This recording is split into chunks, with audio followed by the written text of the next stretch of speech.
Amici di Storie Fuori Gioco, ben ritrovati in un nuovo appuntamento con Football Mystery, la web serie che racconta storie curiose, singolari, a volte incredibili del mondo del calcio. Stavolta ci occuperemo di una storia davvero particolare, poco conosciuta fino ai tempi recenti, in cui è stata portata alla ribalta anche da un film davvero ben realizzato.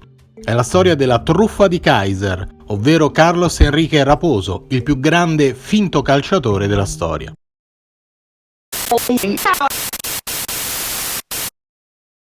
Carlos Enrique Raposo nasce in Brasile a Rio Pardo, nello stato del Rio Grande do Sul, il 2 aprile 1963. Come centinaia di migliaia di ragazzi della sua età in Brasile, sogna di diventare un calciatore, ma la sua storia è anomala sin dall'inizio. Carlos infatti sin da giovane età dimostra di avere grande charme, capacità dialettiche e una mente affilata come una lama. Vorrebbe studiare, ma la madre sogna di vederlo calciatore e lo spinge a sostenere 1000 provini. A 15 anni gioca col Botafogo, ma si vede immediatamente che la stoffa gli manca. Non sembra neanche in grado di sostenere un ruolo da titolare nelle giovanili. Oltre al savoir-faire, anche l'aspetto però lo favorisce e gli si appiccica addosso il soprannome di Kaiser, per la somiglianza con Beckenbauer. Nel 1979 riesce a strappare un primo contratto con il Puebla, in Messico. Da lì inizierà una incredibile ascesa che fino all'inizio degli anni 90 lo porterà a girare una quantità enorme di squadre, praticamente senza mai scendere in campo.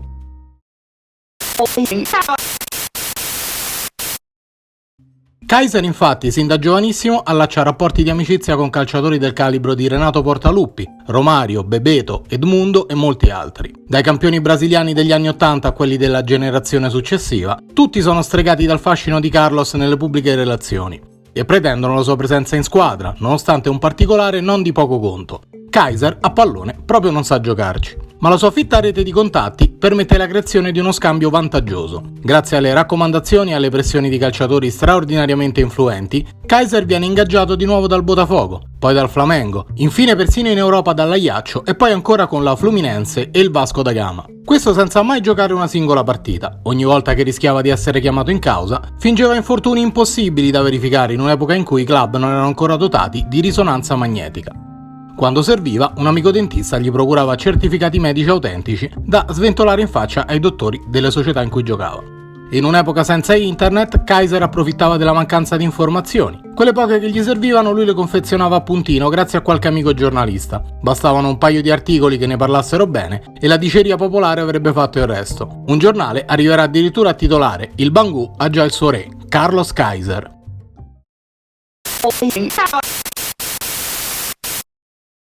Gli aneddoti si sprecano. Proprio al Bangù una volta lo obbligarono a scendere in campo. Raccontò: "Non sapevo cosa fare. Durante il riscaldamento un gruppo di tifosi mi insultò per i capelli lunghi. Scavalcai e scatenai una rissa. Espulso ancora prima di entrare, ma negli spogliatoi arrivò il presidente furioso. Prima che potesse esplodere gli dissi: "Presidente, Dio mi ha dato 2 padri. Il primo l'ho perso, il secondo è lei. Quando ho sentito i tifosi insultarla non ho capito più nulla. Fra una settimana me ne vado, non si preoccupi". Mi abbracciò e mi prolungò il contratto di 6 mesi. All'Ajaccio evitò anche di venire a contatto col pallone durante la presentazione.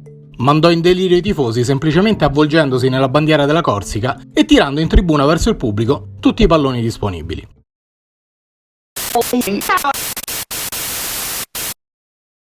La parte dello scambio che spettava a Kaiser era questa. All'interno della rosa era il tuttofare che copriva le magagne del resto dei compagni di squadra, in particolare degli amici più stretti che ne avevano caldeggiato l'ingaggio. Scappatelle all'insaputa delle mogli, serate tra donne e alcol, stravizi da nascondere all'antidoping, certificati e documenti medici da ottenere per simulare infortuni. Kaiser era infaticabile, aveva risorse incredibili, inesauribili. Un talento che gli permise di vivere una carriera di 15 anni da calciatore professionista, scendendo in campo solo per 3 spezzoni di partita, in cui cercò di restare il più possibile lontano dal pallone. Per celebrarlo è uscito recentemente un film del regista Louis Miles, intitolato eloquentemente Kaiser, il più grande truffatore della storia del calcio.